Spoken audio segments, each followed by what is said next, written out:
Okay, wanted to take the time on my lunch break to go over another quick devlog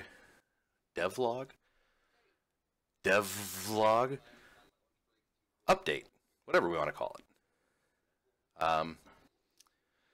Have added a few things since the last time we had a video done. So let's just kind of, we'll run the game real quick and we'll show you where it's at right now.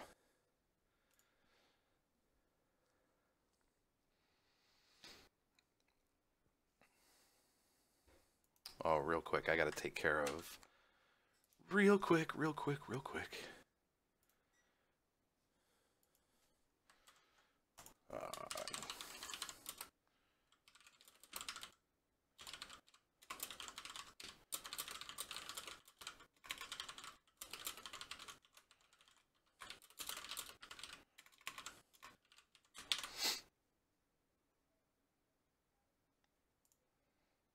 All right, sorry about that. Had to quick post the link here because I want to share this stream with people on the Indie Games subreddit.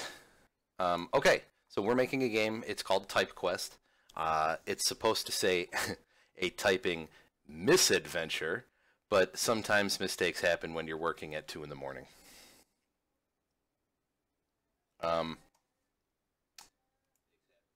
I wanted to,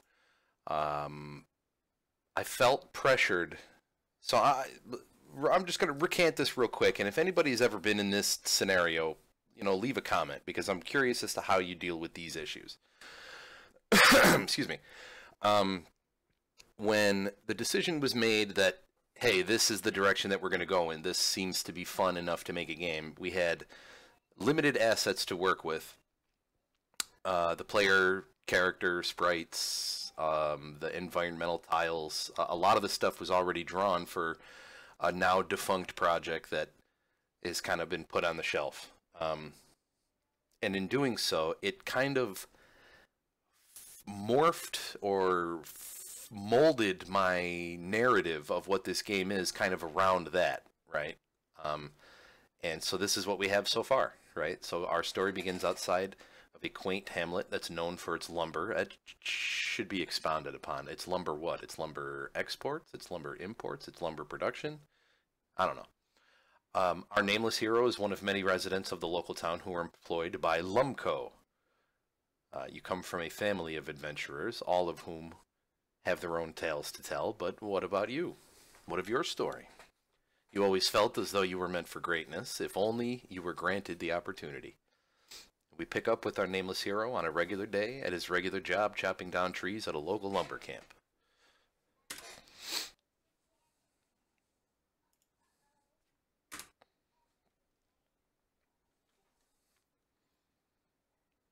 So, it appears as though we can guess we're in some type of operational tent. There's a sleeping bag here, a table with a map on it. This will all be redrawn, I'm imagining, by our artist.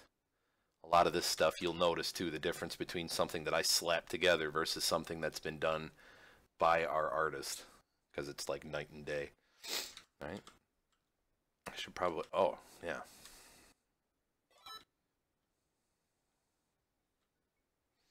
Oh, you know what? Give me 1 second. My audio is not coming out. How do we do this here? Boom.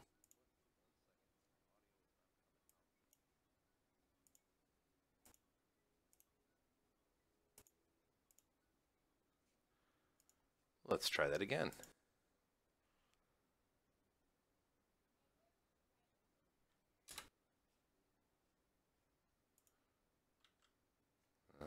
No, I'm screwing this up. We're just going to go back to the desktop audio because that's what's being picked up by OBS, I'm pretty sure.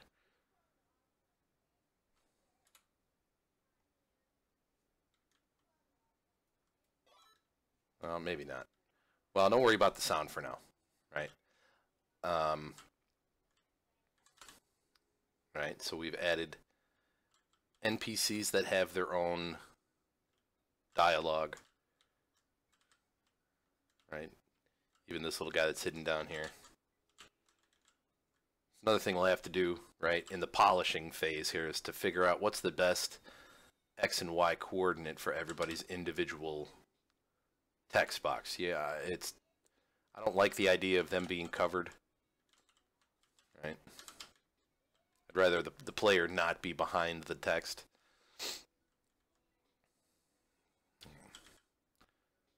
All right. Same thing with the little notifications on when we can travel to the next room. One of the cool things, though,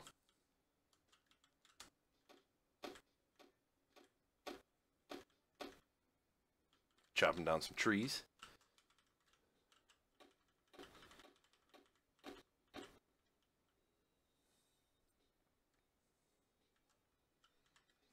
All right, in here, we added a new monster.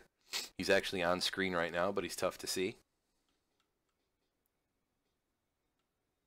Oh, God!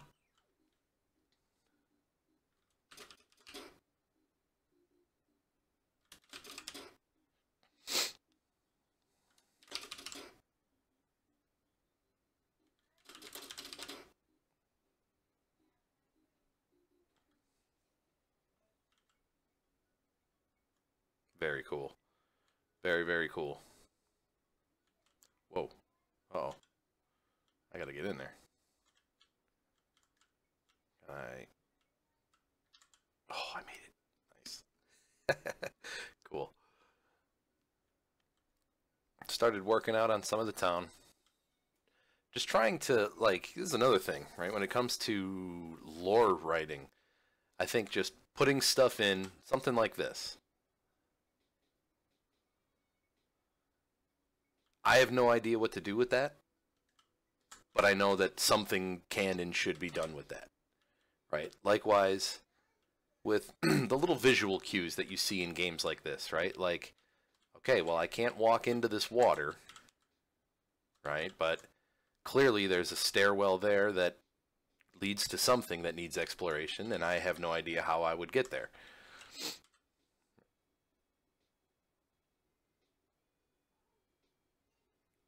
Ah, well, lucky we're in debug mode, so I don't need to collect any wood. And there's my hammer. Bam! There we go. Head on over, but be careful. All right. Oh, look at that. All of a sudden now I can walk through... I can walk, you know, like the bridge works the way that it's kind of supposed to here. Right? I mean, this is all just starting to fill out nicely. From a code perspective, the... nope, not the room. Where's the controller? Room 2. Right? Here's our NPCs, each with their own list of text. NPC 2, NPC 3, who is our main NPC in that first room. He's the guy that gives us the mission to clear out all the oak trees. Now, I have it set in debug mode, so I just kind of fly through all of the quests. But there's all sorts of dialogue that's read, teaches you how the combat works, stuff like that. And that's all done here. So basically, if all the conditions are met, if I'm close enough to him, if I press the letter E and a text box is currently not on screen, and if I haven't completed the room, and what I mean by completing the room is whatever his condition was, which I think is to chop down all of the oak trees, which is 40 wood. So I basically say, if GameOverlord.wood is greater than or equal to 40, and if this is not yet set to 1, then set this to 1. But while it's at 0, we'll say the first thing that the guy says, which is, we've been hired to clear out the oaks. Bring me all the wood from the oak trees, blah, blah, blah, blah, blah. All right? When, in any other condition, I guess I don't specify if it equals 1 because it's not going to equal anything else. So I just say else. We iterate through our variable of text, which I think we set to well, we have it in debug mode set to 6 so that he says the last thing. But what he will do is he'll start at list position. It's either 0 or 2. Or 0 or 1. Or 1 or 2, I guess. I get them confused if lists start at 0s or 1s. But anyway, then he goes from here and he reads through all of this stuff. Like, you know, hey, thanks for the wood. There's more wood out there to get. You know, wood is a major resource in this area. You can use any to chop down and, you know, make a campfire, among other stuff. He tells you about combat. It's basically the first little introduction into what's outside this initial room. That complexity goes a little more, right? It becomes a little more complex when we get to the guy that builds the bridge for you in the town, which is this guy, NPC stairs, right? And so we have 3 conditions at that point. Well, 1 condition, but 3 outcomes that result in 3 different results. Here are his 3 things that he says. I've always wondered what those stairs were on the other island. Then when you have the wood and the hammer, he'll say, there we go, head on over, but be careful. And then any subsequent time you talk to him from then forward, he'll just say, be careful. And that's exactly what we have here. So it's the same setup like we're checking against in the first room. You know, if we're close enough to the thing, and if we press E, and if a text box doesn't exist yet, we could make this an and not have it in its own thing here, but whatever. And if have hammer is 0, we'll say that first thing. When we pick up the hammer, we make have hammer equal 1. So then he'll say the second thing, and then set have hammer to 2. And this piece here is what destroys the barrier that's invisible in-game, so that the player can actually walk over the bridge. Right? And then in the draw, we draw our bridge if have hammer is equal to 2. So at that time that we basically complete that quest, we draw our bridge in place, right? We're not using any actual objects here, which is favorable. And then we destroy the piece of barrier if we actually look at the town. This is kind of a good example as to how video games are nothing but smoke and mirrors. And a lot of background bullshittery of, like, fooling the player, right? This is a technique that I didn't really want to use, but when it works, it's so pixel perfect that I can't not use it. And we basically make these pieces collidable with the player. And then just push them into the background as the game is run, so you don't actually see them on screen. But this is the barrier piece here that's destroyed when the quest is completed. Boom. Actually, I'm going to add a little bit of a sound effect. You know what? While we're here real quick. Whoop, let me pull the studio back up. Y'all don't need to be... let's see. General sounds... interactions. Let's see what interaction sounds we have. What's that one?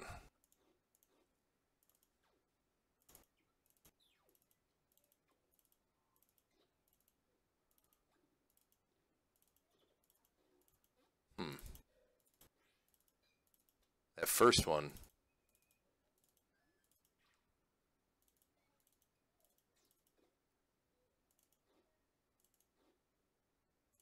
Yeah, I think that's it.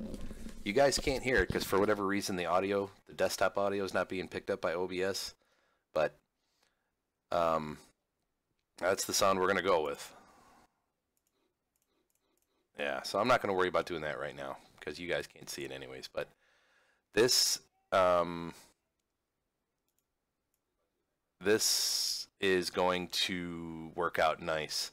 And if quests and conditionals are going to be as easy to set up, see, what's nice about this now is, okay, well, we know we need a hammer and we know we need 500 wood.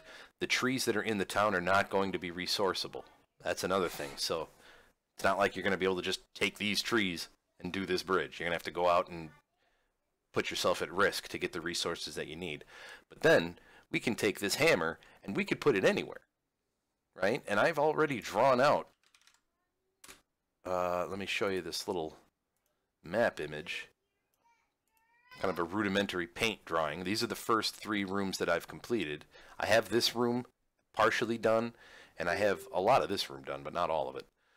And then we could put that hammer literally anywhere, right? And now you've got yourself like a quest to go on, like a reason to go out into danger. And that is going to be the crux of this whole thing. I think it all comes together when we can start.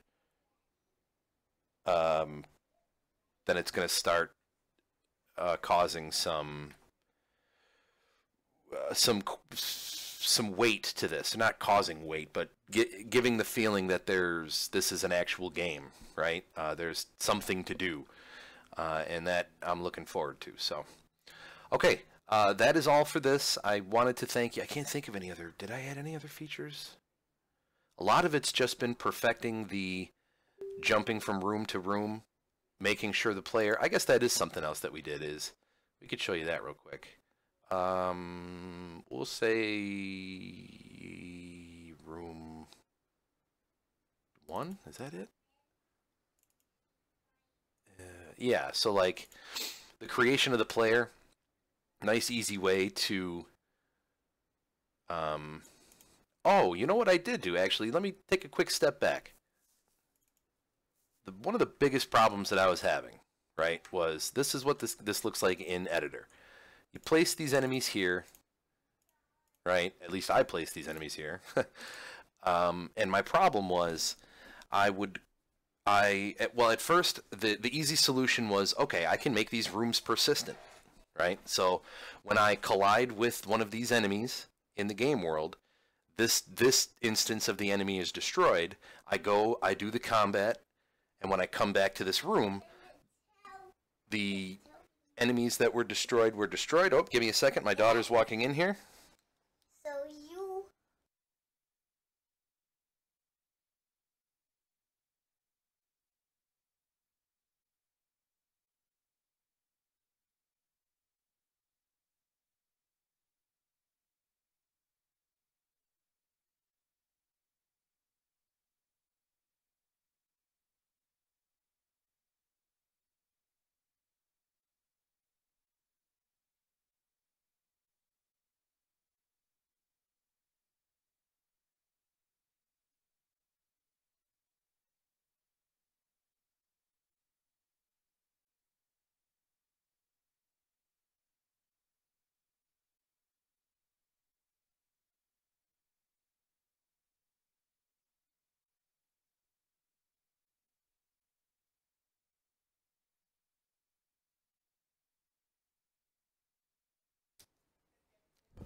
All right. Okay, so the issue was I would come back from the combat round, and the enemy would be gone, the one that I crashed into, and all the enemies would be there. Everything looked honky-dory, right? And then the concern became, well, man, if I'm going to have all of these rooms persistent, excuse me, if I'm going to have all of these rooms persistent, there's a massive memory issue there that we would potentially be dealing with down the road. And I'm not going to build out something only to watch it have to be rebuilt because of a poor decision this early. So I redesigned it in such a way that the room the player is traveling to, and this is actually pretty sweet. So let me start in, okay, this is the main room. Let me see where the hell I do this here. Not the main room. This is the starting room, the where you chop down those first trees, right? And when I go to that next room, this is what I do. I have, first of all, the room that the player is in is set to persistent, right? That initial room. So what I do is I create a variable that says what my previous room is. Again, this is wait a second. If I'm go to room, where am I? Oh, I'm in room 1. Object room 2. Where's room 2?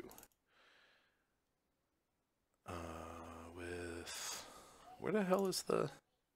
Here it is. Room 2. So I set the previous room to the room that I'm leaving. I set whether or not I'm coming from combat. Remind me why the hell I do that?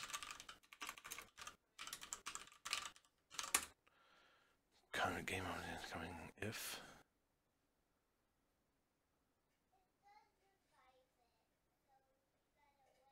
I don't remember specifically why I did this.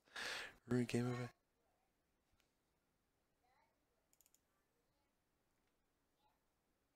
I guess I don't do anything with this yet. I had an idea for this, and I don't remember what the hell it was. Doesn't look like I actually use it in anything other than just setting it. But anyway, we then set the room that we're going to travel to persistent, so that at any one time, only a single room is set to persistent. Right? So that way the enemy behavior does what I need it to do while I'm in the room. But as soon as I leave the room and come back, the original spawn count is going to have been respawned. Right? So we do all of that stuff before we actually then go to the room. And then rinse and repeat from whatever room you're in. So if I'm in room 1 and I want to go back to the original room, which don't ask me why it's called room 2. I did it kind of backwards, but I'm too far gone, man. I'm not fixing it. So then we'd set the previous room to 1. We then set the room that we're leaving to a false persistence. It's weird. You can set a room's persistence to true when not in the room, but to set a room's persistence to false, you have to be in the room. Right? And actually it looks like I don't set the original room to be persistent, but that's kind of the weird thing about it, right? So you have to do both rooms that you're about... no, hang on. How do I say this? When it comes to setting persistence, you have to set both rooms' persistence, either true or false, as you're exiting the room that you're exiting. If that makes any sense, right? If I'm going from room 1 to room 2, I set the persistence of both rooms as I'm leaving room 1. And that's just kind of a game maker thing. There is no, like... I mean, if there is a better way to do this, I'd like to hear it, right? So anyway, what we're doing is we're kind of giving the game this almost like always one step ahead approach, so that the level is always, or the room is always there and persistent. Because it's never going to be like I'm in one room and then I go to combat and I come back from combat in a different room, right? And even if it were like that, because we have this mapped out, I could always say, okay, if I'm going from room 1, I want rooms 2 and 3 to be persistent. If I'm going to room 2, rooms 3 and 4 to be persistent, and what have you. So there's a lot of like flexibility there if we want to play around with how the player comes and goes from combat or comes and goes from other rooms. So that's the big thing. That one was big because it was a major concern that, like, oh boy, I don't want to have these enemies just constantly on the same screen. And what would happen is, because you have to make contact with them, you'd come back from combat and instantly make contact with them again, right? Because they're in the same spot that they were in before. It was really weird. But at any rate, it works, and it works good enough. All right. I want to thank you guys for watching, and I got to get back to work. Peace. BWT.